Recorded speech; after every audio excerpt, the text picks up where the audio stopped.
Students, इस video में हम कॉकरोच के रिप्रोडक्टिव सिस्टम के बारे में पढ़ेंगे। कॉकरोच कैसा एनिमल है? डायोशियस एनिमल है, यानी एक लिंगाश्रयी एनिमल है।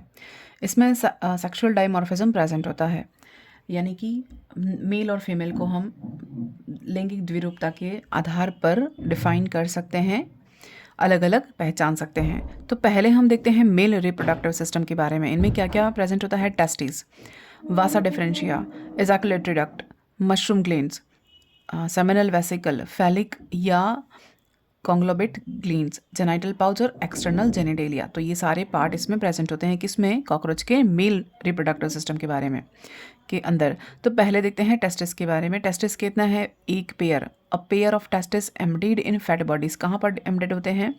फैट बॉडी में निलंबित होते हैं। 3 lobed consist of 30 to 40 small transparent follicle around vasa differentia. Vasa differens discharge sperm in adult testis become non-functional. यानी कि एक जोड़ी टेस्टिस कहाँ होते हैं? फैट बॉडी के अंदर डिपॉजिट रहते हैं। 3 lobed होते हैं, यानी कि कितने? त्रिपालित लोब होते हैं, और इनमें छोटी छोटी 30 to 40 छोटी छोटी ट्रांसपेरेंट फॉलिकल्स पाई जाती हैं। किसके चारों ओर? वासा डिफरेंशिया के चारों ओर। और वासा डिफरेंशिया क्या करता है? स्पर्म रिलीज करता है। और एडल्ट कॉकरोच में टेस्टिस क्या होता है? नॉन फंक्शनल हो जाता है। अब देखते हैं वासा डिफरेंशिया क्या होता है। From each testis vasa differentia runs open into ejaculatory duct, यानी कि हर टेस्टिस से जो वासा डिफरेंशिया निकल रही है, वो वासा डिफरेंशिया कहाँ ओपन होती है? एजाकुलेटरी डक्ट में ओपन होती है। फिर एजाकुलेटरी डक्ट में देखते हैं ओपन इनटू जेनाइटल पोर। कहाँ ओपनिंग होती है इसकी? एजाकुलेटरी डक्ट की ओपनिंग कहाँ होती है? जेनाइटल पोर में होती है, between 9th and 10th sterna. तो ये ध्यान में रखना है कि इसकी ओपनिंग कहाँ होती है? जेनाइटल पोर की, मेल जेनाइटल पोर की 9th और 10th स्टर्ना या स्टर्गम या सेगमेंट के बीच में। और ये जो डक्ट होती है ये सिक्रेट करती है क्या? स्पर्मेटोफोर सिक्रेट करती है। क्या सिक्रेट करेगी? एजाकुलेटरी डक्ट स्पर्मेटोफोर को सिक्रेट करेगी। फिर देखते हैं मशरूम ग्लैंड, ये इंपॉर्टेंट है। बाकी सब चीज़ें तो हर मेल में कॉमन होती हैं, हर स्पीशीज़ में, हर क्लास के, हर किंगडम के कह सकते हैं, यानी कि एनिमल किंगडम में, मेल में, और मोस्टली वर्टिब्रेट्स में। और मशरूम ग्लैंड किसका कैरेक्टर है? मेन ऑर्थ्रोपोड्स में कॉकरोच का कैरेक्टर है। कॉकरोच में मशरूम ग्लैंड्स पाई जाएंगी। कैसी होती हैं? Are junction of 2 vasa differentia and ejaculatory duct. जहाँ पर एजाकुलेटरी डक्ट और वासा डिफरेंशिया मिलता है, वहाँ पर उन दोनों के जंक्शन पर क्या बनती हैं? मशरूम ग्लैंड्स पाई जाती हैं। और ये फिंगर लाइक स्ट्रक्चर होता है। कैसी होती हैं? फिंगर लाइक स्ट्रक्चर होती है, और ट्यूब होती हैं, ट्यूब लाइक स्ट्रक्चर होता है, यानी कि नलिकाकार, और अरेंज्ड इनटू 2 ग्रुप्स, 2 ग्रुप में बटी होती हैं। पहली यूट्रिकुला मेजोरस और दूसरा है यूट्रिकुला ब्रेवियोरस। तो ये इंपॉर्टेंट है, ये मैंने बताया था आपको जब हम मेजोरिस पढ़ रहे थे, यानी कि एक्सक्रीटरी सिस्टम पढ़ रहे थे, तब मैंने मेंशन किया था कि जो यूट्रिकुलाई मेजोरिस है ये कहाँ हेल्प करती है? एक्सक्रीशन में भी हेल्प करती है यूरिकोस ग्लैंड के साथ। और मशरूम ग्लैंड का भी वहाँ पर मेंशन किया था हमने। तो ये क्या होती हैं? Utriculi majoris, there secretion form inner layer of spermatophore. यानी इसका जो सिक्रेशन है वो क्या बनाता है? यूट्रिकुला मेजोरिस का जो सिक्रेशन है वो क्या बनाता है? स्पर्मेटोफोर का आंतरिक स्तर बनाता है। दूसरा क्या है? यूट्रिकुला ब्रेवियरस, ये क्या बनाता है? There secretion nourishes the sperm, यानी स्पर्म के नरिशमेंट के लिए कौन इंपॉर्टेंट है? ब्रेवियरस इंपॉर्टेंट है। ठीक है। और ये मेजोरिस और कहाँ पढ़ा था हमने? जब एक्सक्रीटरी सिस्टम पढ़ रहे थे, मशरूम ग्लैंड, तब ये किस में मदद करता है? इसको वहाँ पर हम यूरिकोस ग्लैंड कह देते हैं और यहाँ पर मशरूम ग्लैंड कह देते हैं। एक ही बात है, काम अलग अलग हैं, और जो है संरचना वो एक ही है। अब देखते हैं सेमिनल वेसिकल। सेमिनल वेसिकल करता क्या है? काम क्या है? यहाँ पर स्पर्म स्टोर होते हैं। फिर दूसरा है फैलिक और कॉन्ग्लोबेट। ये भी किस में पाई जाती हैं? सिर्फ कॉकरोच में ही पाई जाती है। इंपॉर्टेंट है, इससे क्वेश्चन बनता है। फैलिक और कॉन्ग्लोबेट सेल्स ग्लैंड्स ये कहाँ प्रेजेंट होती हैं? 5th अब्डोमेन, यानी कि अप टू द कहाँ होती हैं? 5th, पाँच सेगमेंट तक प्रेजेंट होती हैं। यानी अब्डोमेन सेगमेंट में कितने? 1 से लेकर 5 तक प्रेजेंट रहती हैं, अब्डोमेन तक प्रेजेंट रहती हैं, और लार्ज होती हैं और मल्टी लॉब्ड होती हैं। लीफ लाइक स्ट्रक्चर होती है इनकी, और ये सिक्रेट करती हैं, क्या करती हैं? स्पर्मेटोफोर का आउटर लेयर सिक्रेट करती हैं। कौन? कॉन्ग्लोबेट या फैलिक ग्लैंड्स। मशरूम और फैलिक ग्लैंड ये दोनों मिलकर क्या बनाती हैं? असेसरी रिप्रोडक्टिव ऑर्गन का फॉर्मेशन करती हैं। इनको सहायक असेसरी या सहायक मेल रिप्रोडक्टिव या असेसरी रिप्रोडक्टिव ऑर्गन कहते हैं। किनको? मशरूम और फैलिक ग्लैंड को। किस में, मेल के अंदर। यहाँ से प्रश्न बनते हैं, यहाँ से आरपीएससी में प्रश्न बनते हैं। अब है जेनाइटल पाउच। जेनाइटल पाउच क्या होता है? Found on 9th and 10th terga. Abdomen segment में, टर्गा में 9th और 10th अब्डोमिनल रीजन में क्या प्रेजेंट होते हैं? जेनाइटल पाउच प्रेजेंट होते हैं। दूसरा है अपने पास लास्ट एक्सटर्नल जेनिटेलिया। ये क्या होते हैं? इसको गोनेपोफाइसिस भी कहते हैं। Consist of 3 irregular chitinous plate like structure known as phallomeres. ये मोस्ट इंपॉर्टेंट है, ये फिलोमियर्स से आता है क्वेश्चन। ये एक्सटर्नल जेनिटेलिया की तरह काम करता है, मतलब ये रिप्रोडक्टिव ऑर्गन में हेल्प नहीं कर रहा है, लेकिन मतलब खुद रिप्रोडक्टिव ऑर्गन प्रोड्यूस नहीं कर रहा है, लेकिन हेल्प कर रहा है। कि किसका बना होता है? 3 इरेगुलर काइटिनस प्लेट का बना होता है। और क्या कहते हैं इसको? फेलोमियर्स कहते हैं। किसको? एक्सटर्नल जेनिटेलिया को। कहाँ प्रेजेंट होता है? Present surrounding phallic gland. Phallic gland या जेनाइटल जो पाउच होता है उसके चारों प्रेजेंट होता है कौन? फेलोमियर्स। और ये किस में हेल्प करता है? ये कॉपुलेशन में हेल्प करता है। ये भी 3 होते हैं, राइट, लेफ्ट और वेंट्रल, 3 तरह के होते हैं। तो यहाँ तक हमने क्या देखा? मेल रिप्रोडक्टिव ऑर्गन देखा, किसका? कॉकरोच का। इसके बाद हम देखेंगे female reproductive organ. Female reproductive organ के बारे में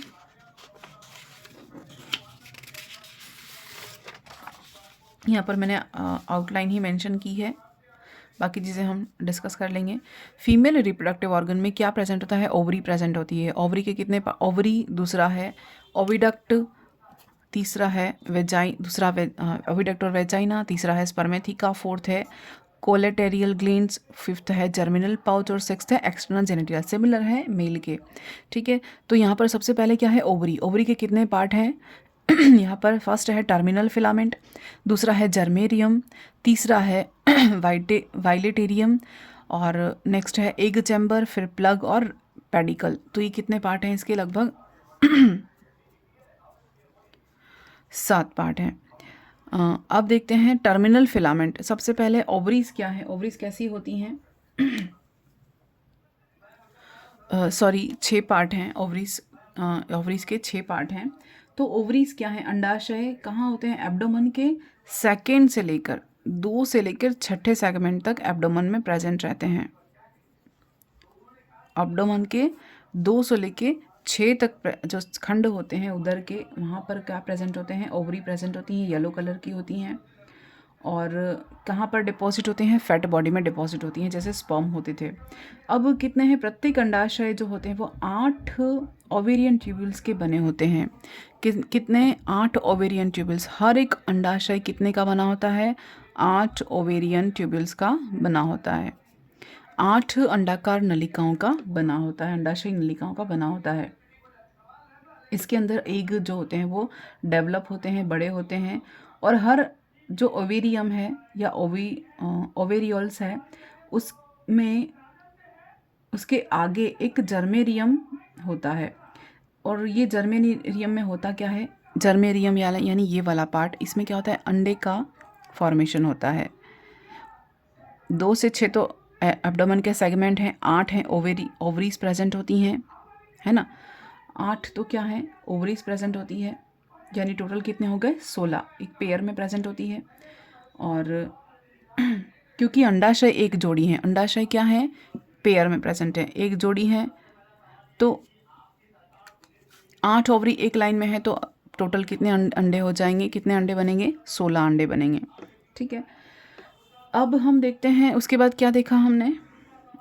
ओवेरियन ट्यूब्यूल्स जो होती हैं 8, है ना, उन ओवेरियन ट्यूब्यूल्स में क्या बनते हैं? अंडाणु लाइन से लगे रहते हैं, एक माला के समान लाइन से जमे हुए रहते हैं। और हर ओवेरियम या ओवेरियन ट्यूब्यूल के आगे की ओर जर्मेरियम होता है, जहाँ पर एग फॉर्मेशन की इनिशियल स्टेज की कोशिकाएं होती हैं। और जहाँ एग फॉर्मेशन होता है, और उसके पिछला वाला भाग क्या कहा जाता है? वाइलेटेरियम कहा जाता है। जहाँ जर्मेरियम है, जहाँ एक फॉर्मेशन की आरंभिक अवस्था में होते हैं, और यहाँ पर वाइलेटेरियम यानी कि यहाँ से योक फॉर्मेशन होता है, जो अंडे को क्या देगा? पोषण देगा, न्यूट्रिशन देगा। उसके बाद एक एक करके पार्ट देखते हैं। किसके? ओवेरियोल्स या ओवेरियन ट्यूबल के पार्ट दिख रहे हैं। पहला क्या भाग है? Terminal filament. दूसरा क्या भाग है? जर्मेरियम। तीसरा भाग कौन सा है? वाइलेटेरियम। चौथा क्या भाग है? Egg chamber. फिर फिफ्थ है प्लग और सिक्स्थ है पेडिकल। ये इसके पार्ट हो गए। ये इम्पॉर्टेंट हैं सारे के सारे। टर्मिनल फिलामेंट में क्या होता है?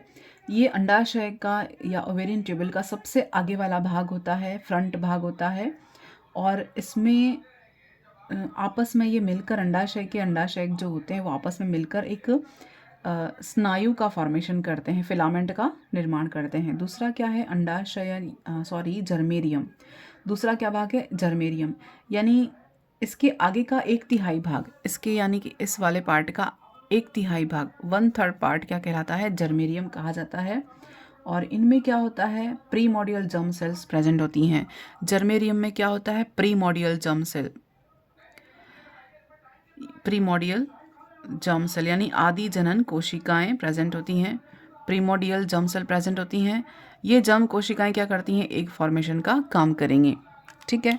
फिर दूसरा क्या है अपने पास? वाइलेटेरियम। वाइलेटेरियम यानी में क्या होता है? पीतक फॉर्मेशन होता है, यानी कि ये पीछे वाला भाग होता है और इसमें क्या होता है? इनमें जो एग बनते हैं उन एग के चारों ओर फॉलिकल बनती हैं, और फॉलिकल जो होते हैं वो अंड कवच का स्राव करते हैं, यानी कि अंड कवच को हम कोरियन भी कह सकते हैं।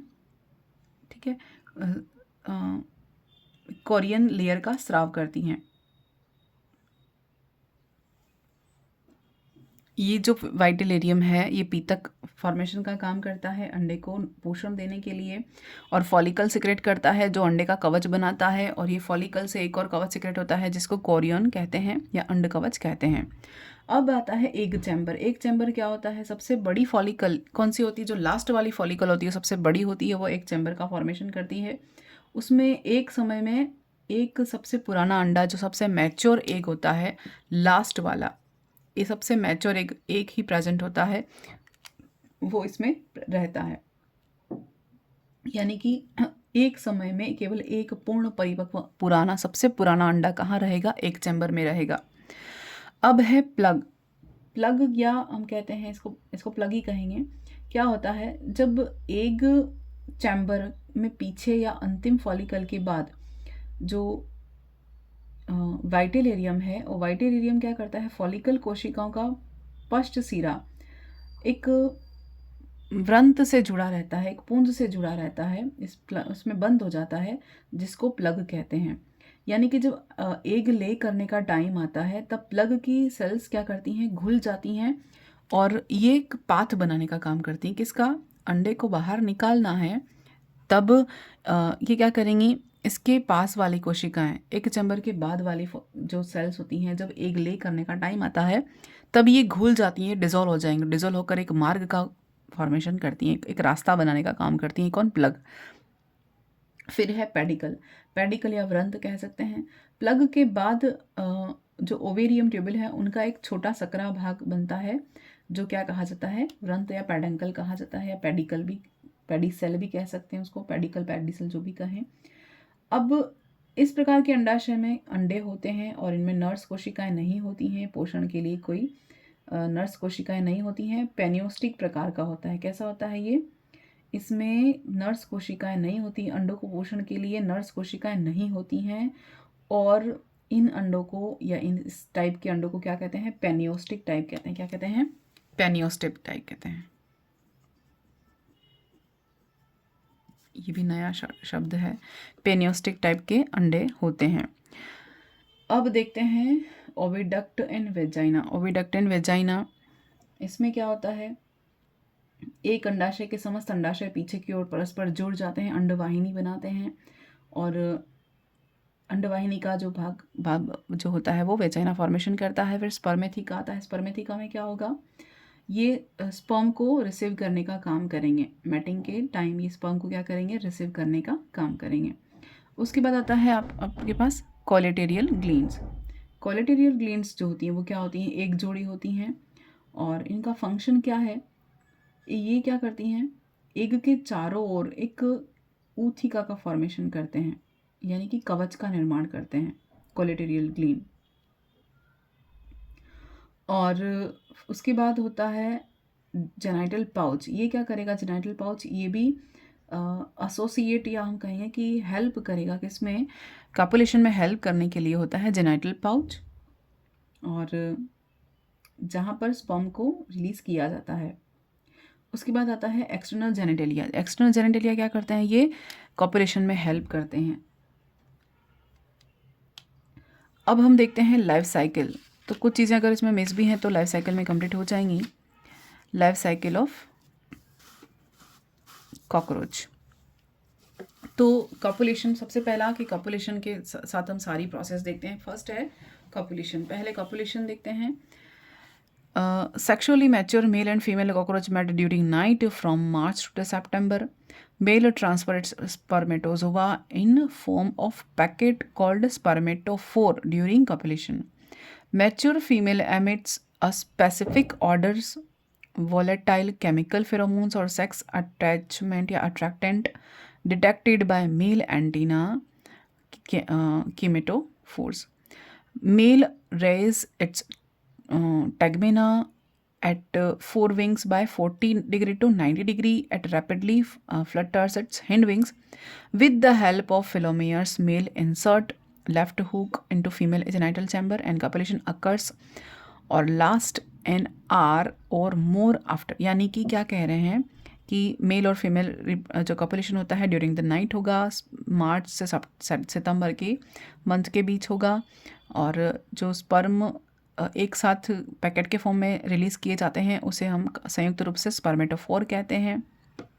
और मेल जो है वो फेरोमोन्स को रिसीव करेगा जो कि फीमेल के द्वारा सिक्रेट किए जाएंगे। मेल के एंटीना से केमेटोफोर, मेल के एंटीना पर केमेटोफोर प्रेजेंट होते हैं जो क्या डिटेक्ट करेंगे? उस फेरोमोन की ऑर्डर को या गंध को महसूस करेंगे, और लगभग 1 आवर इनका कॉपुलेशन पीरियड होता है, और 40 डिग्री टू 90 डिग्री तक ये अपने टैगमिना को, 4 विंग्स के टैगमिना को अप करता है और अपने हिंड विंग्स के जो होते हैं टैगमिना उनको अप करता है और अपने स्पर्म रिलीज करेगा। फिर स्पर्मेटोफोर फॉर्मेशन क्या होता है? During the copulation spermatozoa pass into ejaculatory duct and mixed by nourishing fluid secreted by utriculi brevioris. ये भी क्या करेगा? देखो ये क्या, brevioris. During the copulation the spermatozoa कहाँ होते हैं, कहाँ से पास होंगे? एजाकुलेटरी डक्ट से पास होंगे, और कहाँ पर मिक्स होंगे? एक फ्लूइड पर मिक्स होंगे जो नरिशमेंट करेगा किसका? स्पर्म का। कहाँ से सिक्रेट होगा? यूट्रिकुलाई ब्रेवियरिस से सिक्रेट होगा।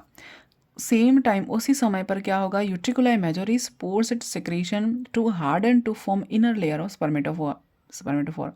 उसी टाइम पर यूट्रिकुला मेजोरिस क्या करेगा? इनके पोर से सिक्रेशन करेगा किसका? एक लेयर का, जो क्या करेगा? स्पर्मेटोफोर की बाहर की लेयर को हार्ड करेगा। फिर glandular wall of ejaculatory duct secrete around middle layer, यानी मध्य के स्तर को स्पर्मेटोफोर की मिडल लेयर कौन बनाएगा? ग्लैंडुलर वॉल, जो कि एजाकुलेटरी डक्ट से सिक्रेट होगी। तो यहाँ पर देख लिया। अब during the copulation 2 layer spermatophore deposit into female pouch. Copulation के दौरान 2 लेयर जो होती हैं वो डिपॉजिट होती हैं कहाँ पर? फीमेल पाउच पर डिपॉजिट होती हैं। और the secretion of phallic gland on conglobate gland form its third layers की तीसरी लेयर का फॉर्मेशन कौन करता है? फैलिक ग्लैंड करती है। फैलिक ग्लैंड से होने वाला स्त्राव करता है किसका? स्पर्मेटोफोर का। अब ये 3 लेयर का स्पर्मेटोफोर तैयार हो गया है। अब ये कैसा है? टफ एंड पियर शेप्ड एक चैम्बर होता है, वहाँ पर प्रेजेंट रहता है। कंटेंट स्पर्मेटोजोआ इन फ्लूइड, तो बॉडी फ्लूइड में स्पर्मेटोजोआ जो है वो डिपॉजिट रहेंगे स्पर्मेटोफॉर्म के फॉर्म में, और ये क्या कंटेन करेंगे? स्पर्मेटोजोआ कंटेन करेंगे। फिर after 24 hours sperm enter the spermatheca में एंटर कर लेंगे और अपने एक को रिलीज़ कर देंगे, और एक को अपने स्पर्म को रिलीज जब तक कि ना हो तब तक ये क्या करेंगे? रिमेन स्टोर अंटिल रिक्वायर्ड, जब तक की आवश्यकता नहीं हो तब तक ये अपने स्पर्म को स्टोर करके रखेंगे। अब ootheca formation and fertilization. Ootheca formation कैसे हो रहा है? Egg are elongated oval in shape। Egg कैसे होते हैं? लंबे होते हैं, ओवल शेप के होते हैं। 16 eggs one form from each ovariole descend together, यानी कि कैसे होते हैं? 16 अंडे अरेंज्ड होते हैं। और किस फॉर्म में होंगे? Sperm enters through micropyle. Sperm कहाँ से एंटर करेंगे? माइक्रोपाइल से एंटर करेंगे एग के अंदर। एग की शेल को डिसॉल्व करेंगे और अंदर चले जाएंगे। Fertilized egg becomes surrounded by secretion of collateral glands which harden to form an egg case and और ootheca। तो जो फर्टिलाइज्ड एग होते हैं वो कैसे हो जाते हैं? हार्ड हो जाते हैं। क्यों? By the secretion of colleterial glands. और ये अंड के जो सैक है ऊथिका उसको हार्ड कर देंगे ताकि अदर स्पर्मेंटर ना कर पाए, केवल एक ही स्पर्मेंटर करेगा। और 16 एग अरेंज्ड इन 2 रोज इन 1 ऊथिका। तो कितने? 16 अंडे एक अरेंजमेंट में, एक सिगरेट पाउच लाइक अरेंजमेंट होता है। सिगरेट जैसे अरेंज होती है पाउच के अंदर, वैसे इनका अरेंजमेंट होता है। 16 अंडे इस तरह से लंबवत दिखते हैं। एकदम व्यवस्थित तरीके से ये अरेंज्ड होते हैं लीनियर फॉर्म में। फिर कंप्लीट फॉर्मेशन रिक्वायर्स 2 डेज, यानी पूरे इस प्रोसेस में कितने दिन लगते हैं? 2 दिन लगते हैं। Ootheca contain no chitin. Ootheca में काइटिन नहीं होता बट प्रोटीन प्रेजेंट होता है। जो कौन सा प्रोटीन होता है? क्विनोन प्रोटीन होता है, जो कि इसके हार्डनेस के लिए ज़रूरी है। और ये कहाँ से सिक्रेट होगा? ये क्विनोन प्रोटीन कोलेटरल ग्लैंड से सिक्रेट होगा। अब आते हैं लेइंग और ऊथिका। लेइंग ऑफ ऊथिका कहाँ पर ये अपने एग ले करेगी? Female carries ootheca for several days. ये बहुत दिनों तक ऊथिका को कैरी करेगी till it deposit to the warm. जब तक इसको प्रॉपर एनवायरनमेंट ना मिले ये एग रिलीज नहीं करेगी। और प्रॉपर एनवायरनमेंट मिल जाता है, वार्मथ मिल जाती है, तब अपनी एग रिलीज करेगी। अब है एम्ब्रियोनिक डेवलपमेंट। तो कैसा डेवलपमेंट होता है इनके अंदर? सुपरफिशियल क्लीवेज होता है और डायरेक्ट डेवलपमेंट होता है, क्योंकि इनमें लार्वा स्टेज नहीं पाई जाती है। तो एग कैसे होते हैं? कर्व्ड होते हैं, कॉनकेव शेप्ड होते हैं वन साइड से, दूसरी साइड से कॉन्वेक्स शेप्ड होते हैं। इनमें योग प्रेजेंट होता है फ्रूट प्रोवाइड करने के लिए। और इनका क्लीवेज इंपॉर्टेंट है। ये क्वेश्चन हम डेवलपमेंटल बायोलॉजी में भी मैंने सीरीज चला रखी है। सारे डेवलपमेंटल बायोलॉजी के मैंने शॉर्ट में इतना डिटेल में नहीं पढ़ाया है मैंने, शॉर्ट में सारे के सारे चैप्टर मैंने कवर किए हैं डेवलपमेंटल बायोलॉजी के। तो उसमें मैंने बताया था कि क्लीवेज जो इंसेक्ट के अंदर कैसे होते हैं, सुपरफिशियल टाइप का क्लीवेज होता है। फिर गैस्ट्रुलेशन की प्रोसेस कंप्लीट होती है, 3 जर्म लेयर का फॉर्मेशन होता है, निम्फ में कन्वर्ट हो जाता है। फिर हैचिंग कब होगी? ऊथिका जब स्प्लिट हो जाएगी तो यंग कॉकरोच के अंदर इमर्ज हो जाएंगे एक के बाहर ये हैच आउट होने के बाद। फिर ये कैसे होते हैं? डेलिकेट ट्रांसपेरेंट होते हैं, छोटी छोटी आंखें होती हैं काले कलर की। और जब तक ये एडल्ट में कन्वर्ट नहीं हो जाते तब तक ये अलग अलग निम्फ से अलग अलग इंस्टार्स में बदलते रहते हैं, यानी कि इनकी जो मोल्टिंग है वो होती रहती है, 5 से 6 बार मोल्टिंग होती है। और ये दिखते तो पूरे अपने एडल्ट के फॉर्म में ही है, सिर्फ क्या नहीं होता? एडल्ट जैसा कलर और एडल्ट जैसी साइज़ नहीं होती, बाकी सेम अपने एडल्ट पेरेंट्स जैसे ही दिखते हैं ये। और सेक्सुअली इमेच्योर होते हैं और इनमें विंग्स नहीं होते हैं बचपन में, यानी निम्फ में क्या नहीं होता? विंग्स नहीं होते हैं, उड़ नहीं सकते। तो ये पूरा अपना कंप्लीट हो गया। क्या? कॉकरोच कंप्लीट हो गया यहाँ पर सब कुछ लाइफ साइकिल तक। धन्यवाद।